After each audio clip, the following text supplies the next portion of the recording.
क्या हालचाल भाई लोग।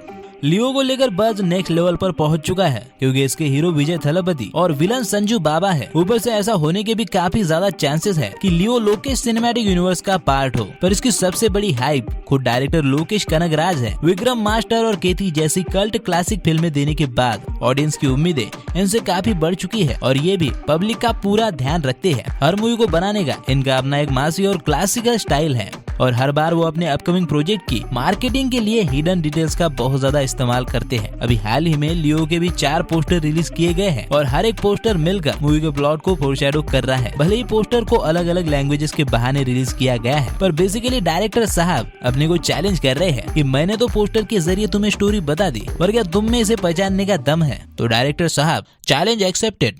अच्छा, तू है कौन रे? तो भाई लोग, मूवी की स्टोरी को लेकर इस पोस्टर से मैंने एक थ्योरी बनाई है जिसे मैं आज आपके सामने पेश करने वाला हूँ। लेकिन ये थ्योरी उतनी ही गलत हो सकती है जितनी की गलत, मेरा मतलब है कि जितनी की सही। देखो, वैसे तो लियो 2005 में आई एक Hollywood movie a history of time का इंस्पिरेशन है या फिर रीमेक है, लेकिन मुझे लगता है कि लोकेश कनगराज इसे एक रीमेक की तरह ना बनाकर बस उस स्टोरी की थीम लेकर अपने स्टाइल में बनाएंगे। इसलिए हमारी थ्योरी भी इन पोस्टर को समझते हुए बनी है, यानी कि हॉलीवुड की फिल्म हिस्ट्री ऑफ वायलेंस की स्टोरी से हमारी थ्योरी अलग भी हो सकती है। ओके, तो अनाउंसमेंट वीडियो और ना रेड्डी सॉन्ग से हमें इतना तो पता चल गया है कि कहानी पास्ट और प्रेजेंट की 2 टाइमलाइन में चलेगी। जहाँ अपने हीरो का पास्ट खून से भरा हुआ है। वो एंटोनी दास की गैंग में काम करता था, पर एक हादसे ने उसे बदल दिया और वो इस पाप की नगरी से दूर शांति की तलाश में निकल गया। ना, तुम्हारे बाजू वाली शांति आंटी नहीं, पीस की बात कर रहा था। तो मेरी थ्योरी के हिसाब से वो हादसा लियो के प्यार की मौत होगी। देखो, मैं पर्सनली ऐसा मानता हूँ कि एक बीस्ट को बस ब्यूटी ही बदल सकती है। तो मुझे ऐसा लगता है कि लियो को पहले त्रिशा के कैरेक्टर से प्यार होगा और फिर उसके दुश्मन उसके प्यार को मार देंगे और वो त्रिशा के मौत का जिम्मेदार अपने आप को मानेगा और फिर किसी वादे के चलते या फिर पश्चाताप की वजह से लियो इस खून खराबे की जिंदगी को छोड़ के इन बर्फीली वादियों में शांति की तलाश में अकेला भटकेगा, जैसे ये पहला पोस्टर फोरशैडो करता भी है। जहाँ पे विजय अकेला शांति की तलाश में भटक रहा है और अपने पास्ट को अवॉइड करने की पूरी कोशिश कर रहा है। इसलिए इस पोस्टर पर keep calm and avoid the battle लिखा है, यानी अपने खूनी पास्ट को भूलकर लियो अब शांति चाहता है, जो कि होगा नहीं। और पर्सनली मुझे ऐसा लगता है कि ये खून से भरा लोगो लियो के खूनी पास्ट को फोरशैडो कर रहा है, क्योंकि भले ही ऊपर से लियो शांत है पर उसके अंदर वो मॉन्स्टर अपने पास्ट के साथ बाहर निकलने की पूरी कोशिश कर रहा है। उसके अंदर जो कुछ भी चल रहा है उसे तुम इस पोस्टर से और बेहतर तरीके से समझ सकते हो। जहाँ पर लियो का उदास चेहरा, खून से भरा हाथ और यहाँ पर गिरा हुआ इंसान और ये जमीन पर बिखरा हुआ खून साफ साफ बता रहे हैं कि कुछ ऐसे हालात वापस से उसके सामने खड़े हो गए हैं जिनकी वजह से उसके अंदर का पुराना लियो या फिर मॉन्स्टर वापस आ गया। अगर तुम अब भी लियो की हालत समझ नहीं पा रहे हो तो एग्जाम्पल के लिए तुम ब्रूस बैनर और हल्क की सिचुएशन को सामने रख सकते हो। ब्रूस अक्सर शांति की तलाश में अकेले रहता है, पर जब भी हालात लड़ाई के बन जाते हैं चाहकर भी बैनर हल्क को रोक नहीं पाता। इस हादसे के बाद तुम लियो की शक्ल पर उस अफसोस को देख सकते हो जो आने वाले खतरे का इशारा है। इस गन के ऊपरी हिस्से में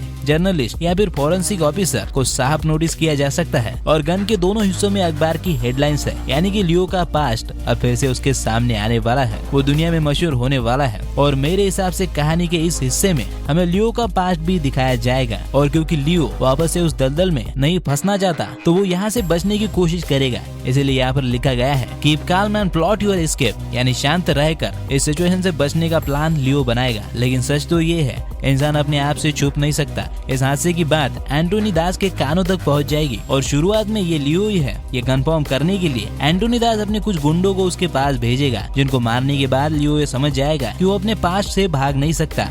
अगर उसे शांति चाहिए तो उसे ये आखिरी बैटल लड़नी ही पड़ेगी और इसलिए अब वो इस पोस्टर के मुताबिक अपने आप को वॉर के लिए रेडी करेगा। वैसे क्या तुमको पता है कि यहाँ तक की कहानी डायरेक्टर लोकेश कनगराज हमें इन पोस्टर्स के रिलीज होने से पहले ही बता चुके हैं। लियो के ब्लडी स्वीट प्रोमो में जहाँ पर एक इंसान अकेले चॉकलेट बेकरी चलाता है और रात को तलवार बनाता है, ये लियो की वही कहानी है जो अब तक हमने पोस्टर्स में देखी। ये गाड़ियाँ एंटोनी दास की है जो उसने इस हादसे के बाद लियो के पास भेजी है। लियो भी प्रोमो में अपने पास से भागकर एक पीसफुल लाइफ जीने के लिए चॉकलेट बेकरी चलाएगा और जिस तरह से वो तलवार बना रहा है वो बैटल के लिए प्रिपेयर हो रहा है। और हाँ, मैं जानता हूँ कि ये प्रोमो वाला सीक्वेंस शायद मूवी में नहीं होगा, पर मैं ये तुमको बता रहा हूँ कि डायरेक्टर लोकेश कनगराज हमें पहले से ही मूवी की थीम का हिंट देते आए हैं, बस हम लोग उसे समझ ही नहीं पाए।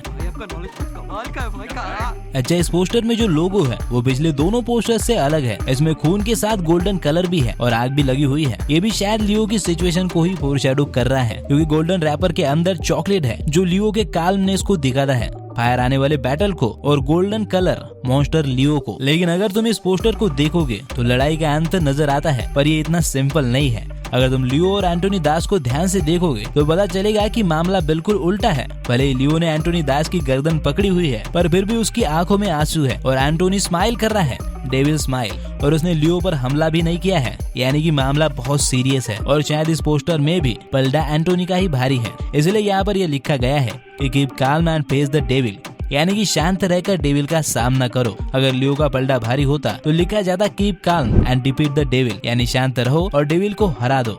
समझा विनोद? डायरेक्टर साहब लिखते कुछ और है और बताना कुछ और चाहते हैं।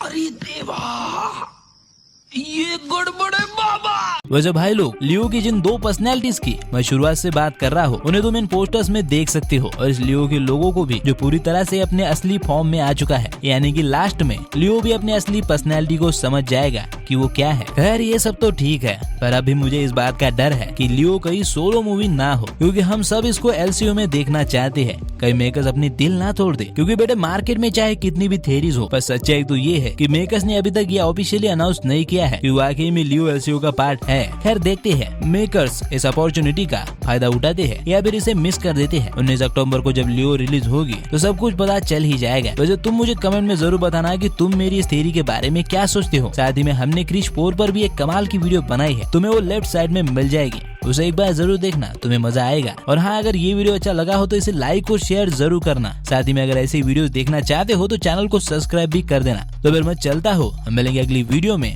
तब तक आप फिल्में देखो।